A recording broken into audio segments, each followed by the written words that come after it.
బంగారు పండ్లు అనేటువంటి అనుదిన వర్తమాన కార్యక్రమం చూస్తున్న మీ అందరికీ ప్రభువైన యేసుక్రీస్తు వారి శ్రేష్టమైన నామంలో వందనాలు శుభములు తెలియచేసుకుంటూ ఉన్నాను. ఈరోజు మరొక నామం ఏంటంటే ఎల్ ఎమునాహ, అంటే దేవుడు నమ్మదగినవాడు అని అర్థం. దేవుని యొక్క నమ్మకత్వం ఎంత గొప్పదో బైబిల్ గ్రంథంలో మన దేవుణ్ణి ఎంత నమ్మదగిన వాని కింద బైబిల్లో అనేకమైనటువంటి దృష్టాంతాలు చూపిస్తాయో మనం ఆలోచన చేసినప్పుడు భూమి ఆకాశాలు గతించిపోతాయి కానీ దేవుడిచ్చిన మాట మాత్రం గతించదంట. ఎందుకంటే ఆయన నమ్మదగిన దేవుడు, వాగ్దానం చేసినవాడు నమ్మదగినవాడు అని బైబిల్ సెలవిస్తూ ఉంది. అన్నీ గతించిపోతాయి కానీ దేవుని మాట గతించదంట. మనం నమ్మదగిన వారము కాకపోయినప్పటికీ మన దేవుడు నమ్మదగిన దేవుడు అని వాక్యం సెలవిస్తూ ఉంది. నిజమే కదా? అనేక సందర్భాలలో మనం అనేకమైన వాటి మీద ఆధారపడుతూ ఉంటాం.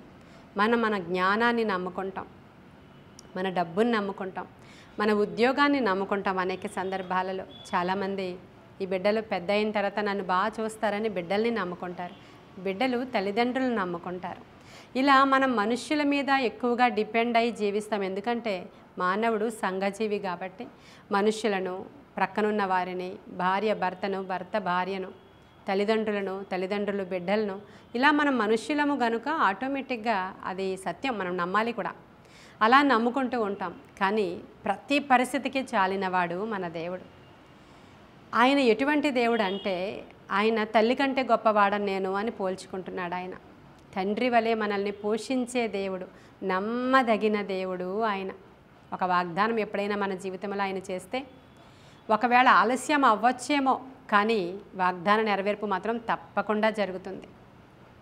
మనకు అన్నిటికంటే ముఖ్యంగా అబ్రహాం జీవితంలో అబ్రహాంకి దేవుడు ఒక వాగ్దానం చేశాడు. పరిస్థితులు తారుమారు అవుతున్నాయి, దేశాలు వాళ్ళు మారిపోతున్నారు, ప్రాంతాలు మారి ఎక్కడెక్కడికో వెళుతున్నారు. కానీ దేవుడు చెప్తున్నాడు, నీ గర్భవాసాన నేను ఒక కుమారుణ్ణి పుట్టిస్తాను అని నమ్ము అని చెప్తున్నాడు. అబ్రహాము అది నమ్మెను, అది అతనికి నీతిగా ఎంచబడను అని రాయబడి ఉంది. అంతే కదండి, అబ్రహాము నమ్మాడంట, నమ్మదగిన దేవుణ్ణి, అది అతనికి నీతిగా ఎంచబడిందంట. మరి ఈరోజు నువ్వు దేవుణ్ణి నమ్ముతున్నావా? పరిస్థితులు చాలా గడ్డు పరిస్థితులు అవ్వచ్చు, కానీ నీకు ఒక వాగ్దానం కానీ దేవుడు చేస్తే ఖచ్చితంగా నెరవేర్చబడుతుంది. నీవు తూలి తొట్టిల్లకుండా విశ్వాసంతో ప్రార్థనలో కూర్చో చాలు, ఆయన చేస్తాడు. ఆయన నమ్ముకొనదగిన సహాయకుడు అంటాడు కీర్తనకారుడు. మన దేవుడు, నా దేవుడు నమ్ముకొనదగిన సహాయకుడు. ఆయనను మాత్రమే నమ్ముకుంటే మనం ఎవరినైనా నమ్మాలి అని అంటే ఒక సహాయం చేసేవారిని ఆయన దేవుడు మాత్రమే అంటున్నాడు కీర్తనకారుడు. చాలామంది రాజులను నమ్ముకుంటారంట, అధికారులను నమ్ముకుంటారంట, చాలామంది వాళ్ళ యొక్క బంధువులను నమ్ముకుంటారంట. రాజులను నమ్ముకుంటే ఏం జరుగుతుందో చెప్పండి? ఆయన రాజ్యం అయిపోయిన తర్వాత 5 సంవత్సరాలు ఆయన పాలన అయిపోయిన తర్వాత ఆయన చేద్దామనుకుంటాడు, కానీ చేతిలో అధికారం ఉండదు. కొన్ని సందర్భాల్లో ఇలా అంటూ ఉంటాం మనం, రాజకీయ నాయకుల వాగ్దానాల్లాగా మాట్లాడుకు అంటాం. అంటే అర్థం ఏంటి? వాళ్ళు ఇది చేస్తాం, అది చేస్తాం, ఇది చేస్తామని చెప్తారు కానీ వాళ్ళ పరిపాలకులుగా వచ్చాక, మన పైన నాయకులుగా ఉన్నాక వాళ్ళు ఏం చేయలేకపోతూ ఉంటారు. ఎందుకంటే మనుష్యులు వాళ్ళు. మనుష్యుల యొక్క హృదయం చాలా చెడ్డది. ప్రియమైన దేవుని బిడ్డ, ఈరోజు సహాయం చేస్తాను నీకు, తప్పకుండా నేను ఉన్నాను అంటాడు ఒకడు. కానీ రేపటి దినాన అదే వ్యక్తి హృదయం మారిపోయి చేద్దాం అనుకున్నాను కానీ నాకు అవ్వదు అనేవాళ్ళు, తరువాత అసలు మనకి ముఖమే చూపించకుండా వెళ్ళిపోయిన వాళ్ళు, లేకపోతే చేస్తామని చెప్పి మోసం చేసిన వాళ్ళు ఉన్నటువంటి లోకం ఇది. సొంత భర్తే భార్యకి మోసం చేసినటువంటి లోకం ఇది. వారిని కూడా నమ్ముకొనుకుడి, యెహోవాని నమ్ముకొనండి మీరు అంటున్నాడు. ఆయన ప్రవక్తలను నమ్ముకొనుడి, అప్పుడు మీరు కృతార్థులగుదురు అంటున్నాడు. అంటే ఏంటి? ప్రవక్తలు ఏం చెప్తారు? దేవుని మాటని చెప్తారండి. సేవకులు ఏం చెప్తారు? దేవుని యొక్క వాక్యాన్ని చెప్తారండి. అది నమ్ముకోవాలి, అంతే. దేవుని వాక్యాన్ని గనుక నీవు నమ్మితే తప్పకుండా అద్భుతం చూస్తావనేది ఈరోజు మన ధ్యాన అంశం. ఆయన నామాలలో ఒక నామం ఎల్ ఎమునాహ అంటారు దాన్ని. అంటే నమ్మదగిన దేవుడు. హల్లెలూయా! ఎంత నమ్మదగిన దేవుడు అంటే ఆయన్ని కనుక నీవు నమ్ముకుంటే అసలు నువ్వు ఎలా ఉంటావో. ఇర్మియా గ్రంథంలో ఒక మాట నాకు చాలా ఇష్టమండి. ఇర్మియా గ్రంథంలో ఒక మాట చూద్దాం మనం.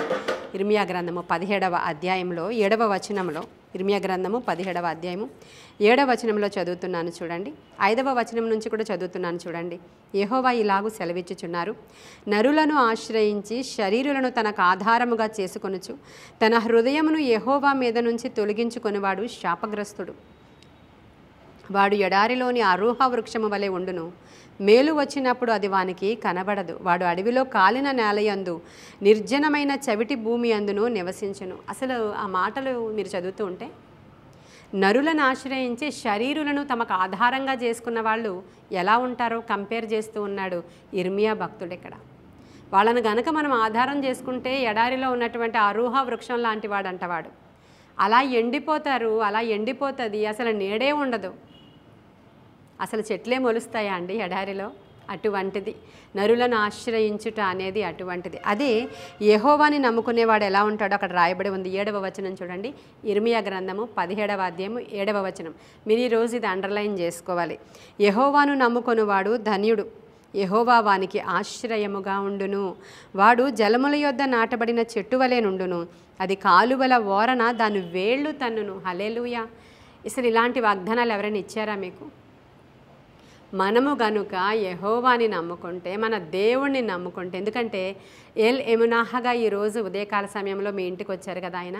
మరి నమ్ముకున్నావా దేవుణ్ణి? నమ్ముకోవడం అంటే మత మార్పిడి కాదు, నమ్ముకోవడం అంటే బాప్తిస్మము కాదు, నమ్ముకోవడం అని అంటే మన క్రైస్తవ అలంకరణ కాదు. నమ్ముకొనుట అంటే ఆయనను పూర్తిగా నీ సొంత రక్షకుడుగాను, నీ హృదయానుసారమైనటువంటి దేవుడుగాను, పూర్తిగా ఆయన మీద ఆధారపడిపోయి మనము ఆయనే సమస్తము అని నమ్మాలండి. అది నమ్మడం అంటే. ఇక ఆయన ఉన్నాడు మాకు చాలని నమ్మాలి. ఎందుకంటే భూమి ఆకాశాలు గతించిపోతాయి కానీ ఆయన మాట గతించదంట. ఆయన మాటిస్తున్నాడు వాక్యంలో. ఆయన ఏమంటున్నాడు 7వ వచనంలో, యెహోవాను నమ్ముకునే మనుషుడు ఫస్ట్ ధన్యుడండి. ఆ తరువాత అతనికి దేవుడు ఆశ్రయముగా ఉంటాడంట, షెల్టర్. ఆయన ఆశ్రయముగా ఉంటాడంట. వాడు ఎలా ఉంటాడంట? నమ్ముకున్నవాడు జలముల యొద్ద నాటబడిన చెట్టుకి ఏమైనా ప్రాబ్లం ఉంటుందా చెప్పండి? ఎవరైనా వచ్చి దానికి పర్టికులర్గా నీళ్లు వేయాలి అనేది ఏమైనా ఉంటుందా? ఎవరైనా వచ్చి దానికి గొప్పి తవ్వాలి అనేది ఏమైనా ఉంటుందా? ఆ చెట్టు యొక్క వేర్లు ఎప్పుడైతే ఆ యొక్క సెలయేరులోనికి వెళతాయో దాని సారము తీసుకున్న చెట్టు ఎలా పచ్చగా ఉంటుందో, ఎలా కళకళలాడుతూ ఉంటుందో, ఎలా సమృద్ధితో ఉంటుందో అవన్నీ కూడా రాయబడి ఉన్నాయండి. వెట్ట కలిగినా కూడా దానికి భయమేమేదంట అసలు. ఏది కరువు కాలం అవని, ఎండాకాలం అవని, ఏ కాలం అవని అసలు నీటి యోరన అది నాటబడి ఉంది గనుక అసలు భయమేమీ లేదంట అండి దానికి. దాని ఆకులు ఎప్పుడు కూడా పచ్చగానే ఉంటాయి. అసలు దానికి ఆకు రాలడం అనేదే ఉండదంట. మళ్ళీ పక్కన చిగురు వచ్చేస్తూ ఉంటుంది. వెంటనే దానికి బెనిఫిట్స్ ఉంటాయి అక్కడ. వెంటనే దానికి ప్రత్యామ్నాయ మార్గాలు ఉంటాయండి. దానికి ఆల్టర్నేట్స్ ఉంటాయి అన్నమాట. తెలుగులో పదం తిరగడం లేదు కానీ ఏదైనా సరే ఇది జరిగిపోతే పక్కన వేరే సోర్స్ ఉంటుంది, ఇది కాకపోతే వేరే సోర్స్ ఓపెన్ అయిపోతుంది, ఇది కాకపోతే ఆకాశాన్నే తెరుస్తాడు దేవుడు. ఆయనని నమ్ముకున్న వారికి ఇట్టి ఈవులు జరుగుతాయి, ఇట్టి ఈవులు ప్రాప్తిస్తాయి. హల్లెలూయా. అంత గొప్ప దేవుడు మనకున్నాడు ప్రియమైన దేవుని బిడ్డలారా.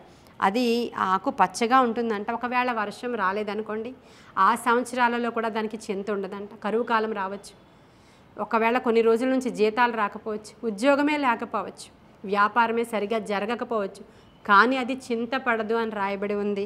చూడండి, అది పచ్చగా ఉంటుంది. వర్షం లేని సంవత్సరమున చింతపడదు, కాపు కాయకుండా ఆగదట. హల్లెలూయా. కాబట్టి ఈ విధమైనటువంటి కార్యాలు మన జీవితంలో జరగాలి అని అంటే ఈరోజు ఒకటే ప్రార్థన మీరు చేయాలి. ఏమనంటే, ప్రభువా నేను నిన్ను నమ్ముకుంటున్నాను ప్రభా, కంప్లీట్గా నీ మీద నేను ఆధారపడుతున్నాను ప్రభా, నీవెంతైనా నమ్మదగిన దేవుడు అని చెప్దామా ఈరోజు? నీవెంతైనా నమ్మదగిన దేవుడు. నేను పరిచర్యలోనికి వచ్చే ముందు ప్రభు అంటున్నాడు, నేను ఇవాంజలిస్ట్గా ఉంటే చాలు, నువ్వు నన్ను కాలింగ్తో పిలిచావు కాబట్టి, నీ పిలుపు బాగుంది ప్రభా, కానీ నేను ఒక స్త్రీని, నేనేం సంఘాన్ని రన్ చేస్తాను?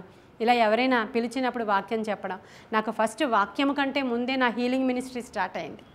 ఎవరికి నేను ప్రార్థన చేసినా అద్భుతమైనటువంటి స్వస్థతలు జరగడం అనేది నేను వాక్యం ప్రకటించడానికి ముందే నాకు నా జీవితంలో అవి జరిగాయి ఎక్కువ. అయితే నేను అలాగే ఉండిపోవాలి, నేను అసలు మామూలుగా ఒక పాస్టర్గా, ఒక సంఘం నడిపించేదానిగా ఉండాలనే ఆశ, ఆలోచన మాత్రం నాకు లేదు. నాకు అసలు సేవ అంటేనే తెలియదు. అటువంటి పరిస్థితుల్లో ప్రభువు నాకు స్వరము ద్వారా మాట్లాడి ఒక ప్లేస్ని చూపించి, దీని పేరు యెహోవా నా ధ్వజం అని చెప్పారు. అంటే ఏంటి అని అడుగుతున్నాను దేవుని. ఇది నీ సంఘం పేరు అన్నారు. హల్లెలూయా. అందుకే మా పరిచర్యల పేరు యెహోవా నా ధ్వజము పరిచర్యలను ఉంటాయి. దానినే మనము బైబిల్లో ఉన్నట్లుగా నిస్సి మినిస్ట్రీస్ అంటాం మేము. కాబట్టి అలా ఆయన నాకు చెప్పిన దినాన ఏమీ లేదు, అసలు ఏమీ లేదు. ఒక సేవకులు కాదు నా తల్లిదండ్రులు, నాకెవరు తల్లిదండ్రులు చుట్టూ ఉన్న వాళ్ళు ఎవరు సేవకులు కదా. అసలు సంఘం అంటే ఏంటి, సంఘ పరిచర్యలు ఎలా ఉంటాయి, సంఘ క్రమం అంటే ఏంటి ఏమీ తెలియదు నాకు. నేను సంఘానికి వెళ్ళడమే ఏదో ఆదివారం వెళతాం, ఆరాధనలో పార్టిసిపేట్ చేస్తాం, వస్తాం, దేవునికి అధికంగా ప్రార్థన చేసుకుంటాం ఇంతే. కానీ లేదు, నువ్వు సంఘం స్టార్ట్ చేయాలి అని ప్రభువు చెప్పినప్పుడు 2-3 ద్వారా ప్రారంభమయ్యి ఈరోజు వందల మందికి కాపరిగా, అనేక వేల మందికి సువార్థికురాలుగా దేవుడు మరి స్థలములో నుంచి ఇంటర్నేషనల్గా కూడా మాట్లాడడానికి అవసరమైన కృప నాకు ఇచ్చి ఎలా నన్ను నడిపించి తీసుకుని వెళ్తున్నాడో ఆలోచిస్తే, దేవుడిని నేను నమ్మి సంఘ పరిచర్యలో అడుగుపెట్టినప్పుడు ఆయన ఎంత నమ్మదగినవాడో నన్ను చూస్తే మీకు అర్థమవ్వాలి. పిలిచినవాడు నమ్మదగినవాడు. ప్రియమైన దేవుని బిడ్డ, నీకు ఏ పరిచర్యకి నిన్ను పిలుస్తున్నారో, నువ్వు ఏ పాత్రలో నీవు ఉన్నావో అందులో నమ్మకంగా ఉండు. ఒక ఉద్యోగివా, అందులో నమ్మకంగా ఉండు. ఒక వ్యాపారివా, అందులో నమ్మకంగా ఉండు. నమ్మదగిన దేవుణ్ణి ఆశ్రయించు. నమ్మదగిన దేవుణ్ణి, ఆయన మీద ఆధారపడు. ఆయన ఎంతైనా నమ్మదగినవాడు. ఈ మనుషుల సర్వీసెస్ అన్నీ ఒక దినాన ఆగిపోతాయేమో కానీ దేవుడి సర్వీస్ ఆగదు. ఇంత రెంట్ కట్టుకుంటూ మేము ఇన్ని సంవత్సరాల నుంచి ఈ వైజాగ్ మెయిన్ సిటీలో మెయిన్ రోడ్డు మీద హాల్లో ఆరాధనలు నడిపిస్తున్నామంటే నన్ను పిలిచిన దేవుడు ఎంత నమ్మదగినవాడో ఒకసారి మీకు అర్థమైపోతుంది. ఇంతకంటే పెద్ద ఉదాహరణ నేను చెప్పలేను. అబ్రహాము, ఇస్సాకు, యాకోబు, దావీదు, సొలొమోను మన పితరుల జీవితాల్లో నమ్మదగినవాడు నిజమే. కానీ మన జీవితాల్లో కూడా చూసుకుంటున్నప్పుడు 18 సంవత్సరాల నుంచి ఈ పరిచర్యలో ఏ లోటు రానివ్వలేదు ఆయన. ఇంకా ఆలోచన నా హృదయంలోనికి రాక మునుపే నా ప్రతి అవసరత తీర్చినవాడు ఆయన. ఎందుకంటే నేను ఆయన్ని నమ్మాను, ఆయన నన్ను నమ్మాడు. ఆయన ఎంత నమ్మదగినవాడో నేను రుచి చూసి తెలుసుకున్నాను. ఈరోజు మీతో మాట్లాడడానికి ఈ విధంగా నాకు అవకాశం ఇచ్చాడు. కాబట్టి ఈరోజు ఎల్ ఎమునాహగా మీ గృహంలోనికి కూడా వచ్చాడు. ఆయన నమ్మదగిన దేవుడు. మనుషులను నమ్ముకోకండి, రాజులను, అధికారులను నమ్ముకోకండి, దేవుణ్ణి నమ్ముకోండి. ఈరోజు అలాంటి హృదయం మీకు రావాలని ఈరోజు పూర్తిగా ప్రభు పైన ఆధారపడి కంప్లీట్గా నమ్మండి. అది అవిశ్వాసం మీలో ఉంచొద్దు. ఆయనని నమ్మినప్పుడు ఇందాక చూపించాను కదా, ఇర్మియా గ్రంథము 17:7 చదువుకోండి. అందులో ఎంత ఆయనని నమ్ముకోవడం ద్వారా ఎలా ఉంటారో అక్కడ మాటలు మీకు రాయబడి ఉన్నాయి. అలాంటి కృప మీకు రావాలని, అలా మీరు నీటి యోరన నాటబడిన చెట్ల వల్లే ఎదగాలని, ఫలించాలని, కాపు కాయాలని, ఆశీర్వదింపబడాలని ఈ కొన్ని మాటలు దేవుడు మన వెనుకడిలో దీవించునుగాక. ఆమేన్. ప్రార్థన చేసుకుందామా? మహాపరిశుద్ధుడైన తండ్రి, మహోన్నతుడైన దేవా, నీకు వందనాలు. సర్వాంతర్యామి నీకు వందనాలయ్యా. సర్వశరీరులకు దేవుడా నీకు వందనాలు. సకల ఆశీర్వాదాలకు కారణభూతుడా నీకు వందనాలు. వినుచున్న ప్రతి వారిలో నూతనమైన విశ్వాసాన్ని, నమ్మికను పుట్టించండి. ఎంతైనా నీవు నమ్మదగిన దేవుడవయ్యా. నీ మీద ఆధారపడుతున్నాం. ఆత్మకార్యాలు జరిగించమని, గొప్ప విడుదల దయచేయమని, గొప్ప విజయాన్ని ఇవ్వమని, ఎవరు దేని విషయంలో నీ మీద ఆధారపడుతున్నారో వారు తూలి తొట్టిల్లకుండా ఉండే కృప యేసునామములో ఇప్పుడే వారిని ఆవరించునుగాక. గొప్ప కార్యాలు జరిగించమని, దిన దీవెనలతో నింపమని యేసయ్య శ్రేష్ఠ నామంలో అడుగుచున్నాము తండ్రి. Amen, amen, amen. God bless you.